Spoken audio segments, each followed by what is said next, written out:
नमस्कार दोस्तों। स्वागत है आप सभी का एक बार फिर से हमारे चैनल द सनातन शास्त्र में। तो दोस्तों, अगर आप सभी लाइफ में कुछ नया सीखना चाहते हैं तो हमारे चैनल को सब्सक्राइब करें। दोस्तों, सच्चे हृदय से कमेंट बॉक्स में लिखें, जय माता दी माता रानी आपके सभी कष्टों को समाप्त करे, आपकी झोली खुशियों से सदैव भरा रखें। दोस्तों, नवरात्रि का महापर्व 9 देवी अर्थात 9 कन्याओं को समर्पित है। कन्या पूजन करने से हमारी समस्त पीड़ा दूर होती है, दुख दर्द दूर होते हैं, हर कष्ट दूर होते हैं। दोस्तों, मैं आपको बता दें, इस बार माता रानी हाथी की सवारी पर पृथ्वीलोक पर आ चुकी हैं और भक्तों के कष्टों को दूर करेंगे। जब जब माता रानी हाथी पर सवार होकर आती है, तब तक धरती पर फूल खिलते हैं और वर्षा होती है तथा हरियाली की उत्पत्ति होती है और जीवन सुगम हो जाता है। किसान के घर में साक्षात मां जगदम्बा जगत मां का आगमन होता है। दोस्तों, इस बार के नवरात्रि बहुत ही शुभ और मंगलकारी माने जा रहे हैं। इस बार शारदीय नवरात्रि 15 अक्टूबर दिन रविवार को शुरू होकर और इसका समापन 23 अक्टूबर दिन सोमवार को होगा। ऐसे में 24 अक्टूबर दिन मंगलवार को ही दुर्गा विसर्जन होगा। जो लोग माता रानी की स्थापना करते हैं, मूर्ति स्थापना करते हैं, वह लोग 24 अक्टूबर दिन मंगलवार को विसर्जन करेंगे। दोस्तों, नवरात्रि की अष्टमी और नवमी तिथि पर कन्या पूजन का विधान है। इस बार महाअष्टमी तिथि 22 अक्टूबर 2023 यानी कि इस दिन रविवार है और नवमी तिथि 23 अक्टूबर 2023 दिन सोमवार को है। ऐसे में आप अष्टमी और नवमी को इन दोनों तिथियों में कन्या पूजन अवश्य ही करें। कन्याओं को भोजन अवश्य खिलाएं। शास्त्रों में 9 दिनों के नवरात्रि को बहुत ही शुभ और मंगलकारी माना जाता है और वही 8 दिनों के नवरात्रि को अच्छा नहीं माना जाता। ऐसे में 10 दिनों की नवरात्रि बहुत ही शुभ मानी गई है। शास्त्रों के अनुसार नवरात्रि के दिनों में माता रानी का पूजन करने से, कन्या पूजन करने से मां अभय वरदान प्रदान करती है। कुंडली में जो कष्ट होते हैं उन्हें ठीक कर देती है। श्रीधर की तरह ही सच्चे हृदय वाले व्यक्ति के सभी कष्टों का निवारण मां शीघ्र ही करती है। मां की उपासना से विनम्रता का विकास होता है। सभी कष्ट, दरिद्रता, दुख कष्ट नष्ट हो जाते हैं। नवरात्रि में माता रानी का व्रत और पूजन किया जाता है, लेकिन नवरात्रि के दौरान सबसे ज्यादा महत्व होता है कन्या पूजन का। दोस्तों, कन्या रानी जो होती है, फूल की पंखुद्दियों की तरह नाजुक होती है। कन्या पूजन सर वो प्रिय है, श्रेष्ठ है। कन्या के रूप में स्वयं जगदम्बा देवी माता, वैष्णो देवी या अर्थात समस्त ब्रह्मांड इनके शरीर के कण कण में वास करते हैं। बहुत कम लोग जानते हैं 33 कोटि देवी देवताओं का वास होता है कन्याओं के मस्तक पर। कन्या चाहे छोटी हो चाहे बड्ढी हो, वह सदैव पूजनीय है, मां के समान मानी जाती है। दोस्तों, माना जाता है व्रत और उपासना से माता रानी इतना प्रसन्न नहीं होती हैं जितना कि कन्या पूजन से होती है। नवरात्रि में छोटी छोटी कन्याओं को माता रानी का स्वरूप माना जाता है। कन्याओं को भोग लगाया जाता है, उन्हें प्रसन्न किया जाता है और बदले में आशीर्वाद मांगा जाता है। कन्याओं को प्रसन्न करने के लिए गिफ्ट आदि उपहार वगैरह दिए जाते हैं। माना जाता है अगर कन्याओं को कोई भेंट दी जाए और वो उसे खुशी खुशी स्वीकार कर लें तो इसका मतलब है माता रानी अर्थात माता वैष्णो ने वो भेंट स्वीकार कर ली। जिन पर कन्याएं प्रसन्न होती हैं तो समझो उन्हें माता रानी का आशीर्वाद मिल गया और माता रानी की कृपा से उन्हें मुन हमांगा वरदान प्राप्त होता है। कन्या पूजन कोई मामूली पूजन नहीं होता। समस्त ब्रह्मांड में जो पूजा होती है उनसे बढ़कर कन्या पूजन को माना जाता है। 10 बार गंगा स्नान करने से और 100 बार यज्ञ करने से तथा 1000 बार यात्रा करने से जो पुण्य मिलता है वह मात्र एक बार कन्या पूजन करने से करोड़ों गुना भक्त को मिल जाता है, प्राप्त हो जाता है। दोस्तों, इसीलिए कहा जाता है कि कन्याओं को सताना नहीं चाहिए, इससे समस्त ब्रह्मांड हिल जाता है। कन्याओं की जितनी सेवा की जाए कम ही होती है। कन्या ये कोई मामूली नहीं होती। कन्या के रूप में स्वयं उनके मस्तक पर विराजमान होकर स्वयं देवी चलकर आपके घर तक आती है। नवरात्रि में 2 साल से लेकर 10 साल तक की कन्या का पूजन होना चाहिए। अष्टमी अथवा नवमी को कन्याओं के पैर धोकर भोजन कराना, उपहार आदि देना श्रेष्ठ माना जाता है, दुर्लभ माना जाता है। ऐसा मौका कभी हाथों से नहीं जाने देना चाहिए। इस दिन जितना ज्यादा हो सके कन्याओं को हाथ पकड़ डडकर, पैर पकड़ डडकर अपने घर तक लेकर आए दोस्तों में वीडियो में आगे बढ़ने से पहले आप अपनी राशि भी कमेंट बॉक्स में जरूर डाल दीजिएगा। यदि हमारे पास कोई उपाय होगा तो वह आकर हम आपके कमेंट के रिप्लाई में बता देंगे। कोई भी राशि के अनुसार अगर उपाय करता है तो माता वैष्णव बड्ड ही प्रसन्न होती हैं और ऐश्वर्य धन प्रदान करती है, मालामाल बना देती है। इसीलिए राशि कमेंट में जरूर छोड़ दें और हाँ, माता को एक लायक जरूर करें। लायक करने में कंजूसी न करें। दोस्तों को कैसे करें कन्याओं का स्वागत? कन्या जब आपके घर आए तब सभी के पैरों को दूध और पानी से उनके पैरों को बुलाना चाहिए, खासकर मर्दों को। कन्याओं के पर आवश्यक होने चाहिए, इससे प्रसन्न होती है दोस्तों। फिर उसके बाद कन्याओं को किसी साफ जगह पर जमीन पर कपड़ा बिछाकर बैठना चाहिए। उनके माथे पर अक्षत, फूल और कुंकुम लगाना चाहिए। फिर उसके बाद भोजन ग्रहण करवाना चाहिए। लेकिन हमेशा याद रहे, कन्याओं की थाली में 3 पूरियां कभी ना रखें। इसे शुभ नहीं घोरा शुभ माना जाता है। 3 पुरिया तथा 3 रोटियां मरने वाले व्यक्ति के लिए निकाली जाती है और जेल में कैदियों के लिए दी जाती है। ऐसे में कन्याओं को उनकी थाली में 3 पूरी कभी ना दे, लेकिन 1-2 करके पूरियां दे सकते हैं। इससे 3 संख्या बढ़ जाती है और दोष भी नहीं लगता दोस्तों। कन्याओं को खाना खिलाने के बाद अंतिम में कन्याओं के सर पर लाल चुनरी उड़डीच आना चाहिए और भोजन में आपको खीर, पूरी, हलवा, चना तथा आलू की सब्जी, छोले वगैरह की सब्जी खिलानी चाहिए। पनीर आदि भी खिलाया जा सकता है। वैसे माता रानी का प्रिय भोजन खीर, हलवा, पूरी और छोले आदि ही है, लेकिन भूल से भी लहसुन और प्याज का इस्तेमाल कभी ना करें, अन्यथा अनर्थ हो जाएगा। अक्सर कई लोग कन्याओं को कुरकुरे का पैकेट, चिप्स वगैरह का पैकेट खेलते हैं, जो कि घोर अनर्थ माना जाता है, क्योंकि इसमें लहसुन प्याज का इस्तेमाल होता है, जिसके कारण आपका व्रत खंडित हो सकता है। मां दुर्गा क्रोधित हो सकती है। जहां आपने 9 दिनों तक लहसुन प्याज का परहेज किया, लेकिन आपकी एक गलती पूरे व्रत को खंडित कर सकती है। इतना भी नादान नहीं बनना चाहिए कि माता रानी रुष्ट हो जाए और कन्याओं को भी अशुद्ध होना पढ़े। कन्याओं को डब्बा बंद कोई भी ऐसी चीज ना खिलाए जिसमें लहसुन प्याज होता है। कई चीज तो ऐसी होती हैं मार्केट में जिसके अंदर लहसुन प्याज का इस्तेमाल होता है। ऐसा आप कभी मत करना दोस्तों।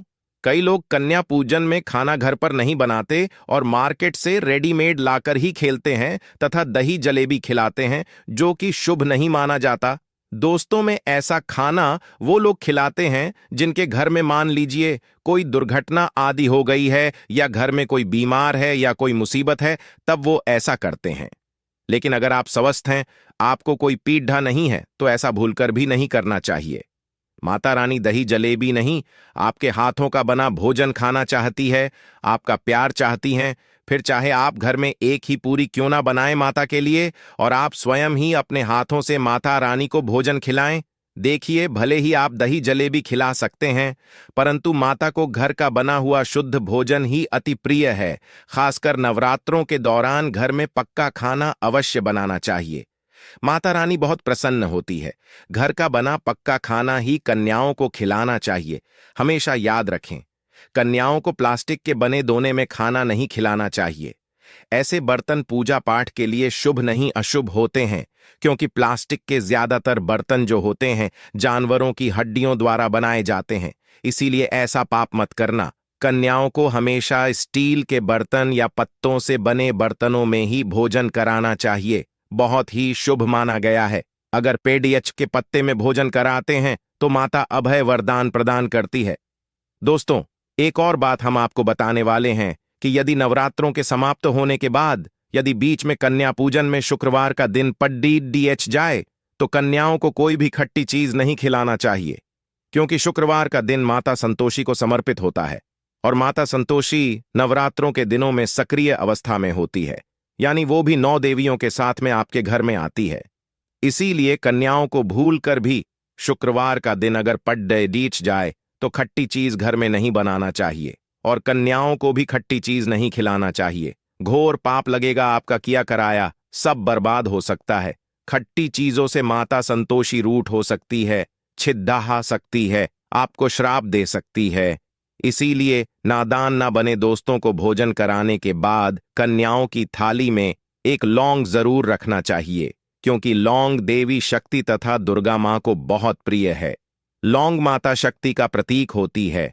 लौंग में नवदुर्गा का वास होता है। इन 9 दिनों में माता रानी को लौंग का भोग ही लगाया जाता है, तो खाना खाने के बाद कन्याओं को लौंग अवश्य अर्पित करें। माता रानी को अमृत से बढ़कर लौंग प्रिय है, इसीलिए कन्याओं को थाली में चुपचाप एक लौंग जरूर रख दें।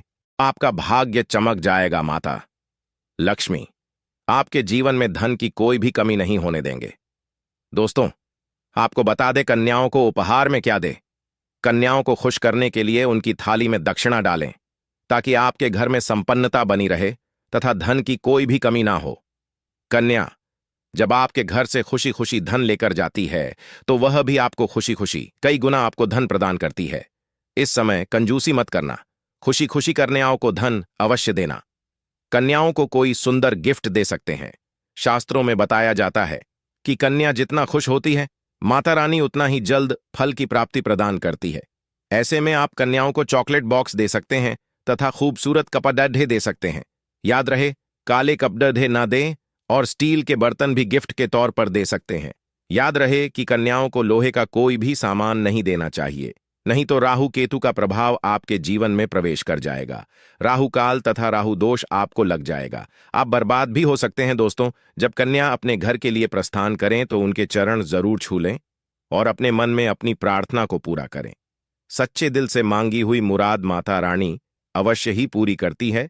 सच्चे दिल का मतलब होता है मन में कोई भी लालच ना हो, और अगर वो लालच माता को पाने के लिए बन जाए तो उससे बोलते हैं सच्ची श्रद्धा और सच्ची भक्ति। ऐसी भक्ति के आगे स्वयं 33 कोटि देवी देवता आपको नमस्कार करते हैं। दोस्तों, नवरात्रों के दिनों में अगर मिल जाए आपको यह संकेत, तो समझो मां दुर्गा आपके घर में आ चुकी हैं।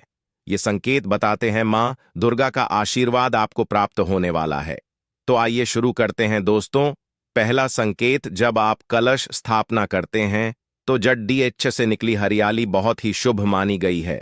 कहा जाता है कि जड्डीएच से निकली हरियाली हमारे भविष्य में होने वाले अच्छे और बुरे होने का संकेत देती है। ये सभी बातें हमारे आने वाले साल का भविष्य बताती हैं। यदि आपने जॉब हुए हैं और वो किसी कारणवश नहीं हो पाए हैं, तो ये संकेत बद्धा ही मनहूस माना गया है। कहा जाता है कि नवरात्रों में जो अगर सूख जाते हैं या बढ़ाते नहीं हैं, तो आपको समझ लेना चाहिए कि यह साल आपका खराब होने वाला है तथा घर में कोई बीमारी आने वाली है, या दिन दुगनी रात चौगुनी आपकी कम होने वाली है या घटने वाली है। दोस्तों, ये धन हानि का संकेत माना गया है कि आपने कोई ना कोई गलती ऐसी कर दी होगी जिसके कारण माता रानी नाराज हो गई है। इसीलिए माता से आप क्षमा अवश्य मांग लें। मां अपने भक्तों को अवश्य माफ करती है। एक मां ही होती है जो अपने बेटे को, अपने लाल को हर गलती पर माफ करती है। लेकिन ऐसा बेटा किस काम का जो मां से माफी ना मांगे। इसलिए माता रानी से अपनी गलती की माफी अवश्य मांग ले। मैं या वैष्णव अपने भक्तों को कभी निराश ही नहीं करती, बल्कि उन्हें धन धान्य से और खुशियों से परिपूर्ण बना देती है। और दोस्तों में यदि जो हरे भरे हो जाते हैं तो ये शुभ संकेत होता है। इससे आने वाले समय में आपको बहुत ज्यादा ही धन लाभ होगा। माना जाता है कि 1 रुपए का सिक्का या चांदी का कोई भी सिक्का जेडेडेच के बीचों बीच में अगर मिट्टी में दबा दिया जाए तो घर में सुख समृद्धि आती है। माता लक्ष्मी दौड़ी चली आती है, जो के अंदर हमेशा 1 रुपए का सिक्का अवश्य डालना चाहिए।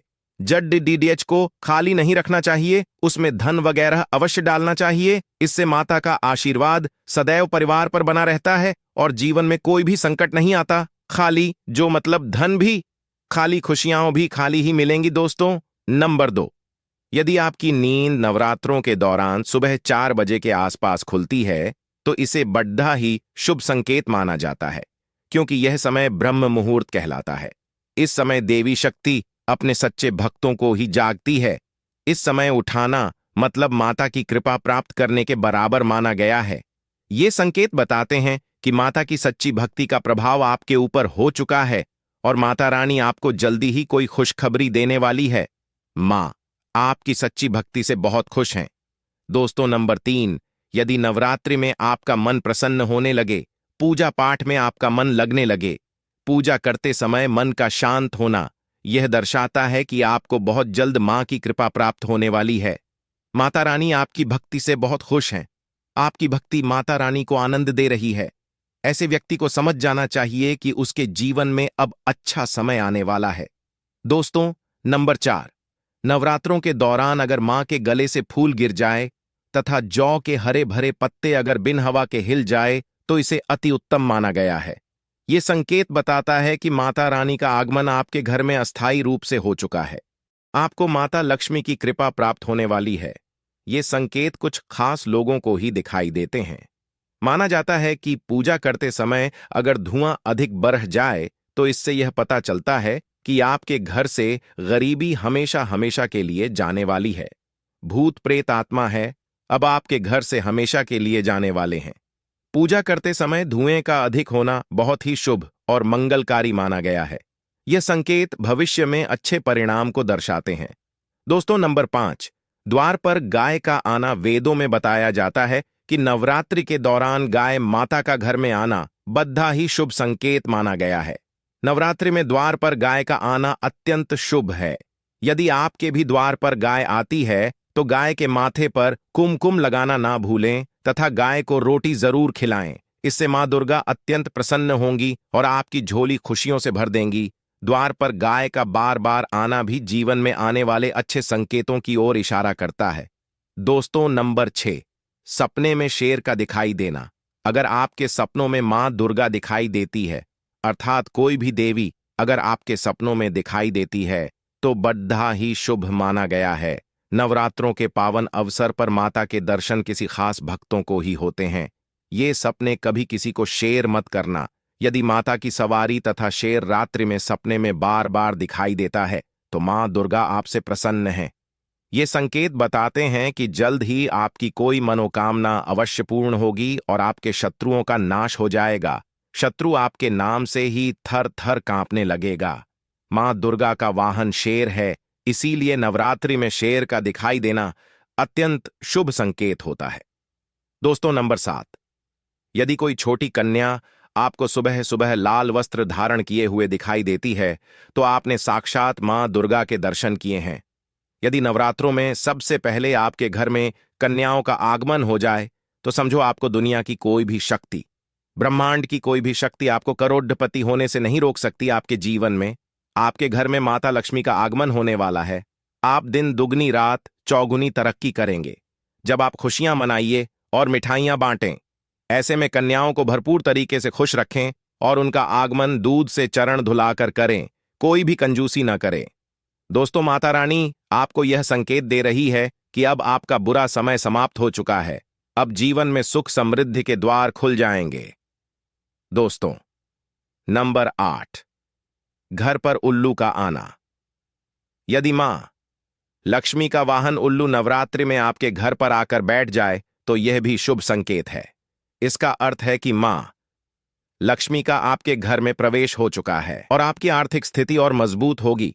लेकिन याद रहे, उल्लू नवरात्रि और दीपावली पर आना ही शुभ माना जाता है। दोस्तों, नंबर 9, यदि ब्रह्म मुहूर्त के समय यानी सुबह के 4 बजे के आसपास घंटियों की आवाज सुनाई दे जाए या शंख की आवाज सुनाई दे जाए तथा कोई भजन सुनाई दे जाए तो बड़ा ही शुभ संकेत माना गया है। इससे यह पता चलता है कि माता रानी आपकी भक्ति से बहुत प्रसन्न हैं और आपके जीवन में सभी नकारात्मकता का नाश होने वाला है तथा माता लक्ष्मी की कृपा आपको प्राप्त होने वाली है।